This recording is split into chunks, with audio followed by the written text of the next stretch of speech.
وای کله هم چې ماته څه حاجت را پیښ شوی دی او دا دعا مې ویلې ده ورپسې مې د خپل حاجت پوره کېدو دپاره دعا کړې ده زما هر یو حاجت پوره شوی دی. السلام علیکم ورحمت الله وبرکاتو. ملګرو په دې سایټ کې تاسو ته دا سکرین شاټ ښکاري دا یو ملګري میسج کړی دی او ډېرې دعاګانې راته کولې وایي الله پاک دې تا ډېر خوشحال ولري. وایي تا یو ویډیو جوړه کړې وه او تا پکې یو دعا ښودلې وه. وایي ما ته چې کله هم څه حاجت را پیښ شي زه دغه دعا ووایم او ورپسې د خپل حاجت دپاره دعا وکړم. زما هر یو حاجت پوره شوی دی. ما ورته کومه ویډیو کومه دعا مې پکې ښودلې وه نو بیا دغه دعا راته راولېږله نو ډېر زیات خوشحال و ډېرې زیاتې دعاګانې کولې.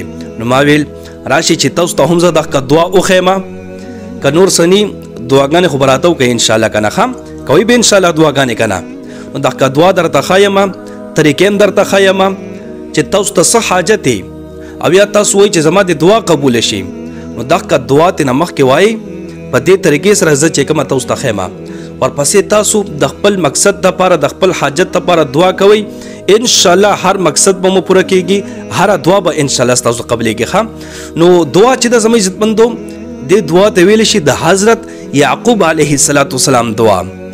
یعقوب علیه السلام د حضرت یوسف علیه السلام والد صاحب پلار یو دا دعا هغه ویلې وه کوم ځای کې ویلې وه چې کله حضرت یوسف علیه السلام د حضرت یعقوب علیه السلام نه ورک شو یعنی هغه رونو ترې نه غیب کو نو تقریبا څه اتیا کاله یا 2 کاله د حضرت یعقوب علیه السلام د سترګو نه پناه او د یوسف علیه السلام سره د حضرت یعقوب علیه السلام ډېره زیاته مینه او محبت و.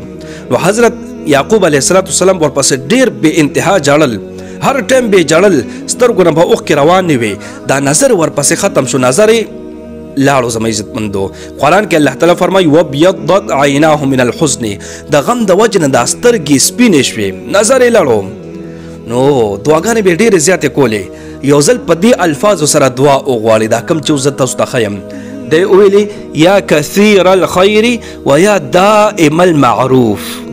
بیا واورئ یا کثیر الخیر و یا دائم المعروف. دینه پس بیا دعا وکړه چې الله تعالی زما یوسف پیدا کې.